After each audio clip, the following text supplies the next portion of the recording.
this would be a problem. Like, this would be a major problem. I love the fit.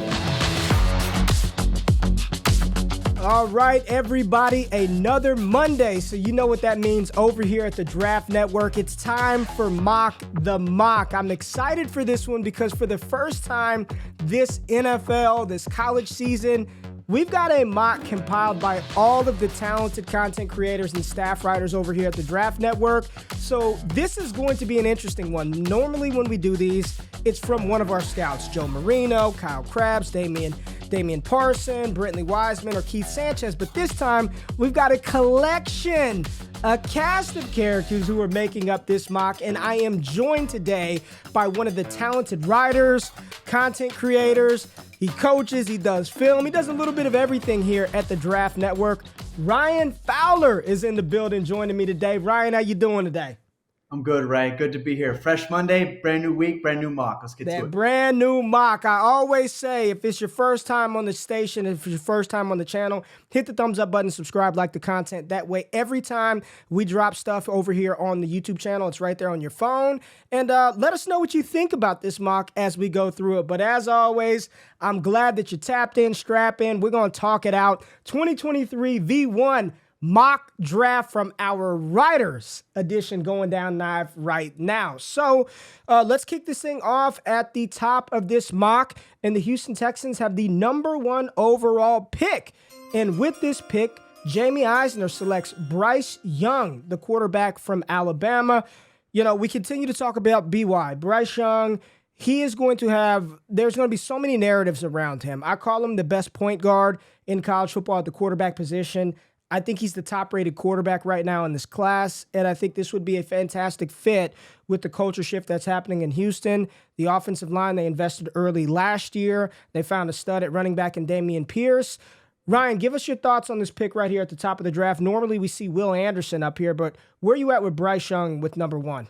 Yeah, I'm right there with you. You need a point guard to run your O, right? And I know there's some things right now talking about Bryce. He's not able to see over the line of scrimmage, some different things like that finding different ways to rack on the guy, right? He won the Heisman for a reason, competes and produces in the SEC for a reason. He's a heck of a ball player, and I'm right there with you as far as a guy that can come in and lead that offense right away. You found Dameon Pierce, they'll improve on the outside. We'll see if Brandon Cook stays. Yep. We'll see what they do with Nico Collins. I like Brevin Jordan at tight end, a name that isn't too popular right now, but is a good player out of Miami that they took. I like Bryce Young in Houston. I think at the top of the board, if this were to happen, I don't think anybody would be surprised, right? And I think for me, and I understand, if you're asking me who the most talented potential player is, I would argue it's Will Anderson, but I just don't believe that Houston can go into next year with Davis Mills at the quarterback, and that's been my only pushback in the mocks from the scouts is, why are we not mocking a quarterback to Houston, especially one as talented as Bryce Young, or potentially the #2 pick in this draft, CJ Stroud for the Seattle Seahawks. Now, I'm just going to say this, and I really need you to set me straight here, Ryan, because it's going to be hard for a lot of fantasy gamers to buy into another Ohio State quarterback, right? That's just a narrative. In the fantasy football world, that's what people are thinking. These quarterbacks just have not panned out. Justin Fields' struggles are not helping. CJ Stroud's a quarterback that I think can run. He doesn't do it a lot. He's a very good distributor of the ball, but man, they've got all day to throw the ball. I mean, he just gets to sit back there, and when you've got Emeka Mbuka, when you've got Marvin Harrison Jr., Jackson, I mean, somebody's going to be open on that offense. What do you think about CJ Stroud, #2 to Seattle? And then 2, what do you think about him long-term in the NFL? I like CJ Stroud in Seattle because you try to replicate what he's got in Ohio State and what he's got in Seattle. You got DK Metcalf and Tyler Lockett on the outside. I like that transition. Now, everyone's going to have their speed bumps as far as transitioning from the college game to the pro game, but CJ Stroud's got all the tools in the world to be a dynamic NFL quarterback. And then long-term in Seattle, we'll see what happens with Pete Carroll. Who knows how long he's going to be there in the future, but you got to get somebody under center. I know Geno Smith's fun right now. You know, he's kind of fresh in the minds of people. He's playing well, but you got to get somebody in the building that you can get long-term there. And I think CJ Stroud would be a great fit in Seattle. I love that pick at #2. You talked about tools and traits. The Carolina Panthers, we know they need a quarterback upgrade in the worst way. Yes, they did a lot. But they are going with some tools and traits at #5. Jamie has made the pick, and excuse me, Justin Mello made the pick of CJ Stroud at 2. Jamie was back up here. Ryan, you did take Will Anderson for your Washington Commanders. I know we're talking fantasy, but I know you would love it if Washington were able to land Will Anderson. But for this episode, we're gonna go to Jamie's pick right here, Will Levis to the Carolina Panthers. I've said this about Levis because I like him a lot too. I understand that right now the offensive line is bad. He's got freshman wide receivers. He just got Chris Rodriguez, the SEC's leading rusher, last year back, which has helped. But he's just been sort of like the same. I feel like I haven't seen the progression from last year to this year, and I don't think it's all his fault. But all the big name analysts are saying that this could potentially be the first quarterback off of the board. So I guess that they're betting on those tools and traits as well. What do you think about, and let's just, if Carolina's picking number 5, I'm just going to assume there's a new regime. There's a new head coach. We're going to make that assumption, and they're going to get their guy. How would you feel about Will Levis in Carolina? Man, I really like Will Levis as a prospect and what he's been able to do. You talked about the freshman receivers he's throwing to. Not a great offensive line. He just got Chris Rodriguez back. He's had Cavassier Smoke in the backfield, who's played well for him. But you just microscope Will Levis as a prospect, and he's just explosive in all the facets that you look for in an NFL quarterback. I know the comparisons out there, a lot of the Josh Allen traits. I get it. We talk about tools. We talk about traits all the time. But you look at Will Levis as a prospect, he's got everything that you want at the next level. But the thing is, Ray, and I think sometimes it escapes us, is you have to develop guys as well. You can't just take people, expect them to come in your building and be superstars from day one. We've gotten spoiled with the Patrick Mahomeses of the world, the Justin Herberts, the Joe Burrows. You still got to develop. And we know that pieces are needed in Carolina, not just at quarterback. So you take a guy like Will Levis here, that's your cornerstone piece, but continue to build around him and get the coaches in the building and a shoulder to lean on for Will Levis that he can rely upon moving forward. Love it. Love it.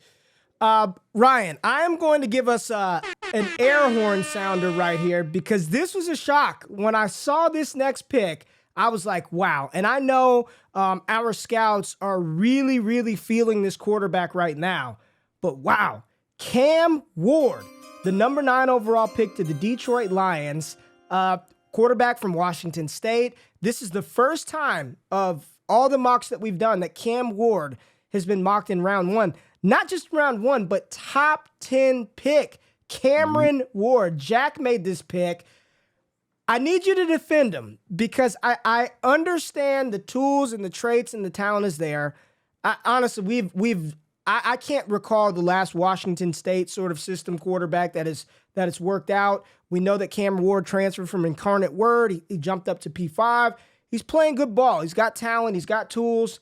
But at 9 overall, wow. Defend this pick. Do you like this pick? Because I like it as far as like, ooh, this would be a hot name, but Cam Ward at 9? Yeah, I know. Ray, we've been in this business a while. The draft gets crazy, and we never know what's going to happen, right? We all go crazy about kind of getting out in our huddle report mock drafts every single year so you can be the most accurate.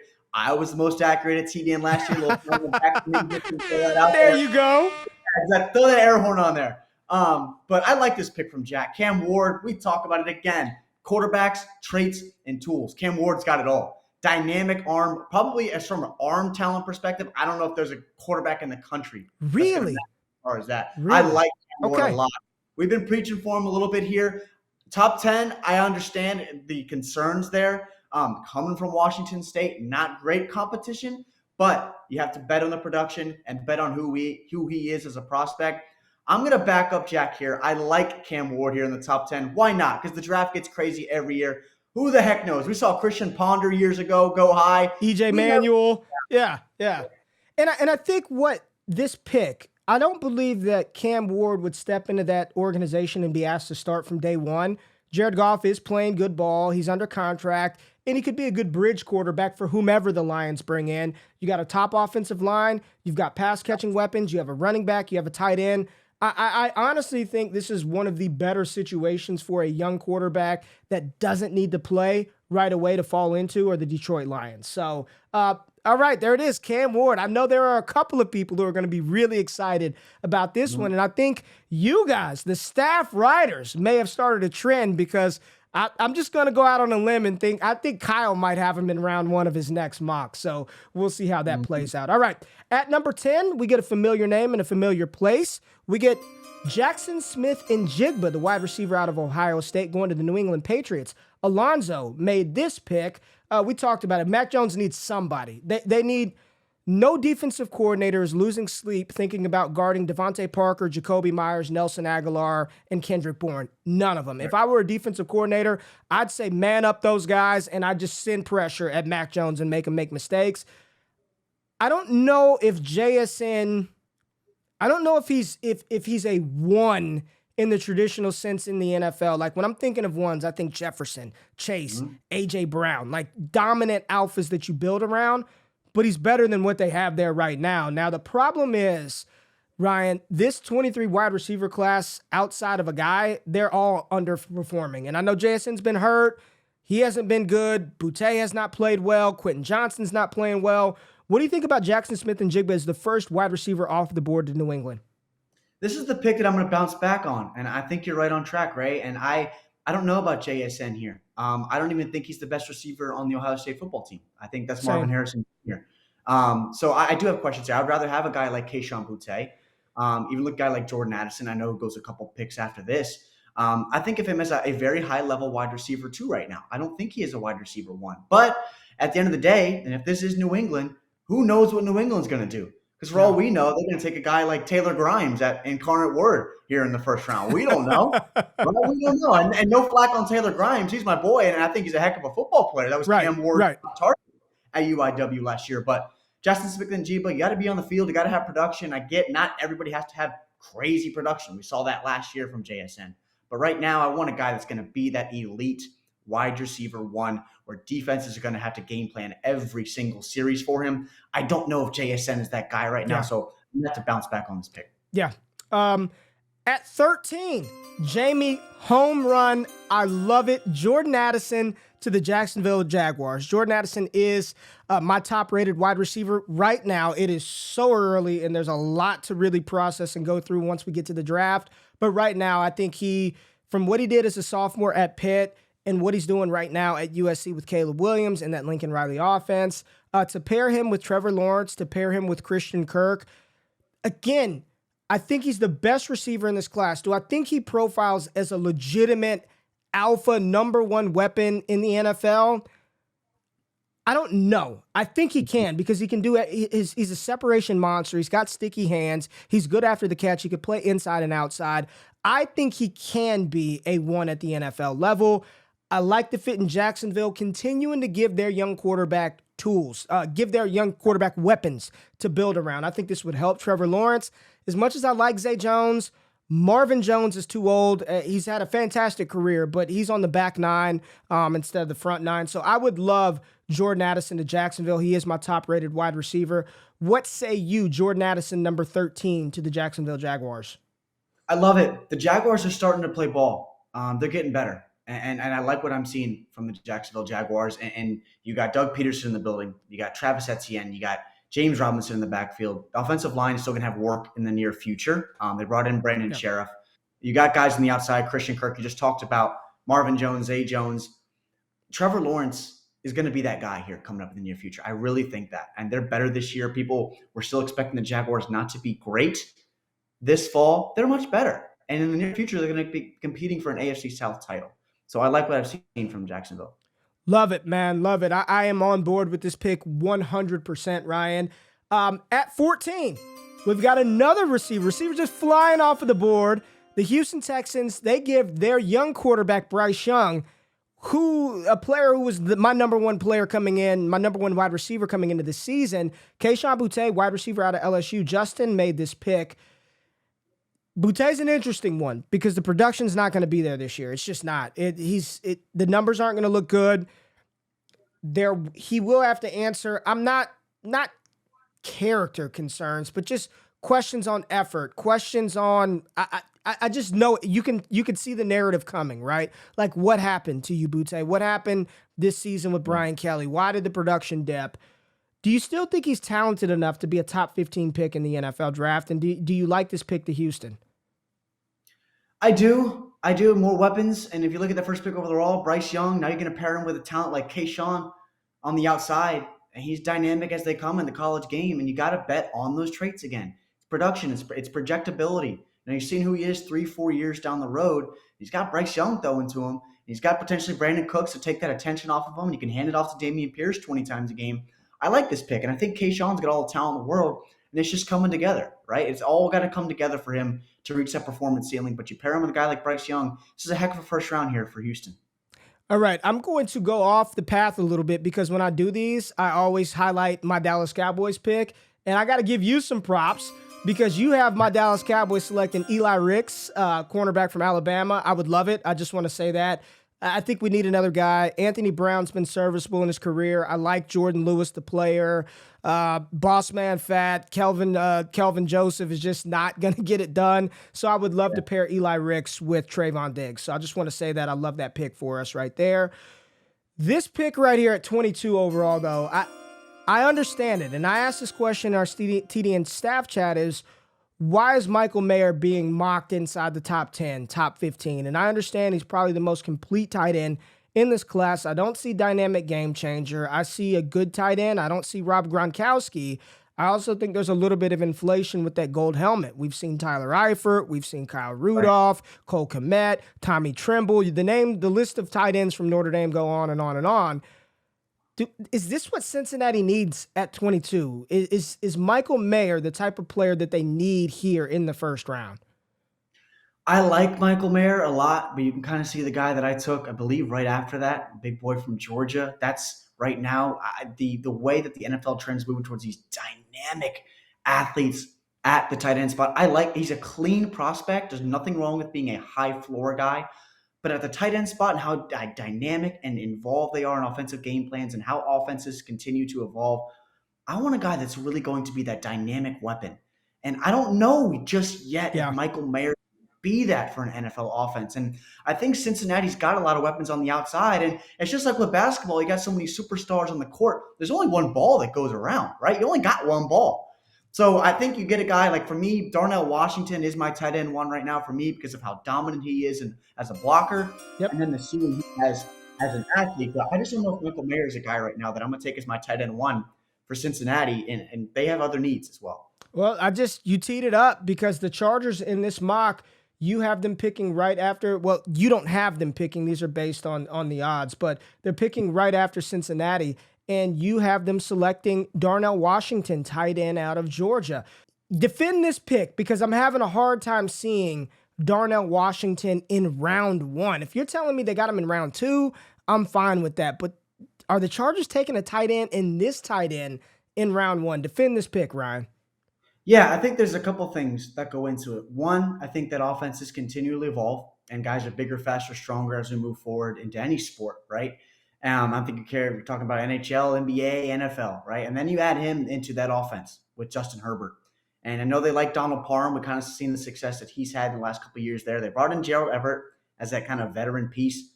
But get a young guy on the outside that could potentially be that dynamic inside flex weapon potentially for Justin Herbert when Keenan Allen is covered, if he's injured, if Mike Williams ends up on the shelf. There's just more talent and more weapons for Justin Herbert. And a big thing for me with Darnell, at Georgia, they have it's not just a 3-man head with Brock Bowers, him, and we haven't seen much of Eric Gilbert, but they also have a 5-star freshman in Oscar Delp that is going to be a stud here in the next couple of years. So just like I talked about earlier with one ball to go around, there's only one ball to go around at Georgia. And Stetson Bennett, he's been productive. He's not the most talented kid in the world, but he's productive, and he's getting the ball out to his receivers. That's all you can ask from a college quarterback. So, but I'm just extrapolating Darnell Washington's skill set into the Chargers offense and what he offers 4 or 5 years down the road. I just like the fit. I know tight ends, we didn't see one go in the first round last year, but usually every year we see at least one go. Right. And I think Darnell Washington, for me, that's gonna be my guy this year. And I cannot deny the talent. When he gets the ball, he moves he doesn't move like a clumsy 6'7" type tight end. I mean, he's not skinny either. He is built. He is a monster. Let me just ask you, how is he in the blocking game? Because I haven't studied much Washington. Is he solid in that area? Yeah, that's an excellent point, Ray, because he can move bodies and not just move them and not just stick his arms out, but throw bodies out of the club. And that's what I wrote in my description that you guys will see when you check out the draftnetwork.com and see our written content below, our picks and why we made them. But he can move big boys on the trenches. 6'7", 250 plus pounds. That's a big boy. He could be in the NBA if he wanted to, right? If he goes to LA, he could line up for the Lakers and Yeah. he could be his stretch four if he wants to. But Darnell Washington is just a big man, does it all really, really well. And again, moving down 2-3 years down the road, I think he's going to be a really high ceiling guy potentially in that offense. All right, Ryan, here at 26, the Miami Dolphins with their trade with San Francisco, they are on the clock and they select University of Texas running back Bijan Robinson. Jack made this pick. I don't want to spend a lot of time on this at all. Is he the best running back in college football, in your opinion? Whoo! I like Jahmyr Gibbs. I do. I love me Okay. some Gibbs, but I do like I like, man, if they're a 1A and like a Okay. 1A AB for me. Two guys that are going to be really special at the NFL level. It's just a really popular pick right now because they, add him into that offense and it's just really dynamic. But who knows what this offense is going Yeah, to be moving forward because of the ceiling or what's going to happen with Tua. with And I Tua. hope he's all right. That's the biggest thing. Health is the most important Yeah, thing in the world for him. yeah. But Bijan's been a popular pick to Miami. Am I going to be mad at it? Absolutely not. He's a stud. He's a dude, right? But I think right now, as more I watch Jahmyr Gibbs and that Feel you. offense and the struggles that Alabama's enjoyed the last few weeks, I don't know, Ray. I don't know. I Do like me you some here? Jahmyr. Let's ask this question. Do you Yeah. think, because it's a lot of this is hype too, right? Like who's the hot name? Do you think there's any chance that Jahmyr Gibbs get drafted ahead of Bijan Robinson in the NFL draft? Once we get to that part of the process, combine, pro Yeah. days, hype, name, Ricky Williams, Jamal Charles, Priest Holmes. I'm just going through Texas Mhm. greats. Yeah. Alabama's got some greats too. Right. Let's not compare for apples and apples. But do you think there's a chance Jahmyr Gibbs, who's going to be a smaller running back, he's not going to have Bijan's size? I Yeah. think Gibbs is just as quality of an athlete. I think they're both good pass catchers. I think Gibbs is a little better in that game. Is there a chance that he gets drafted ahead of Bijan Robinson? I think 100%. I definitely do. I think just looking at Alabama and Texas as two programs this year, I think we're going to see Alabama longer than we will Texas here, which means we get more eyes on a guy like Jahmyr Gibbs. Then he's going to go to Indianapolis and he's going to blow people out of the way in the 40. And he's going to look good in individual drills. He's going to look good at his pro day. He's going to be excellent in all that fast that's off the field. And we're going to look at the back of the tape. We're going to say Alabama running backs, they usually turn out, right, Ray? Yeah. And now you just mentioned all the litany of Texas backs in history, but Jahmyr Gibbs right now, we're going to see a lot of him moving forward. And all it takes is one team to say, Yep. all it takes is one team to say, I like him better. So I would not be surprised we go into April and Jahmyr Gibbs is RB1 off the board. But man, can you go wrong with either of these two? No, Just no, two big no, time no, studs at the running no. back You spot. want both of them. You want Yeah. both of them. All right. Let's round this thing out here at 28. The Tampa Bay Buccaneers. Jamie has them selecting their quarterback of the future. And this weekend's going to be a huge test for BYU quarterback Jaren Hall versus Notre Dame. But on this primetime stage, if he lights up this Notre Dame defense, I think he will have cemented himself inside that round one conversation by the masses. He's playing some damn good ball this year. The ball placement, he's a little older. He's not really big, but, coming off of Zach Wilson, Jaren Hall is in there. What do you think about Jamie's pick of Jaren Hall to Tampa Bay? I like it. I like to swim upstream, right? You don't want to always go with the flow, everybody, what everyone else is doing. Be a little different. Don't be Yeah. afraid to be unique. And I like this from Jamie. Jaren Hall is a heck of a player. You just mentioned it. Big test out at Allegiant Stadium in Las Vegas against Notre Dame on a national stage. I think he's a heck of a player. I think he could definitely be a back end of the first round guy. A lot of hype kind of out west. He's been talking about him and guys like Jake Hayner, Bo Nix up at Oregon. Jaren Hall's been playing a great brand of football, like you said, and he is a dual threat talent, tough kid. He's very, very mature, which matters when you're coming into an NFL locker room and you're not dealing with 19 and 20-year-old kids. You got grown men that have families. That matters in the NFL locker room. And if you're coming in as a rookie, who knows what's going to happen in Tampa Bay with number 12? Kyle Trask isn't the answer. We all know that for sure. That's definitely a question we can answer.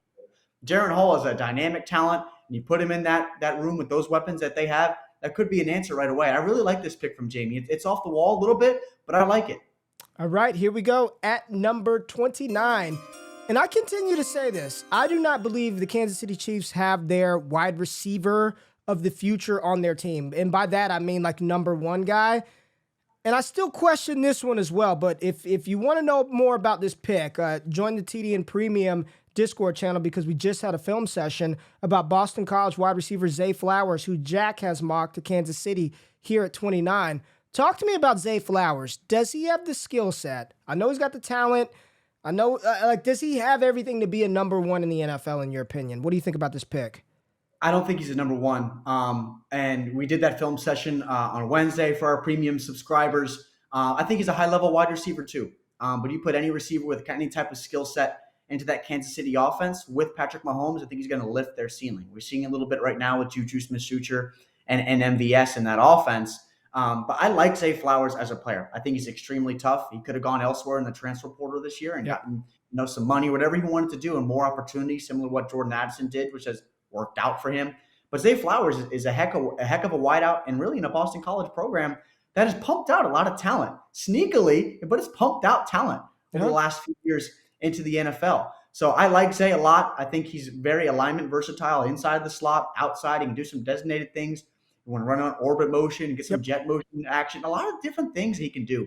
He may even have to make some plays on special teams as well as a punt returner or on KOR. We've seen Sky Moore do that for the Chiefs this year. So you add in a guy like Sky this year, you bring in a guy like Zay next year. Not the biggest receivers in the world. They're not 6'1", 6'2", your ex wideouts that you mentioned earlier. But I really like Zay Flowers' skill set. But in the first round, it's going to be a little bit of a reach for me. But we're kind of reaching here towards the back end. But he's an early day 2 guy for me. I really like his skill set. He's tough as nails.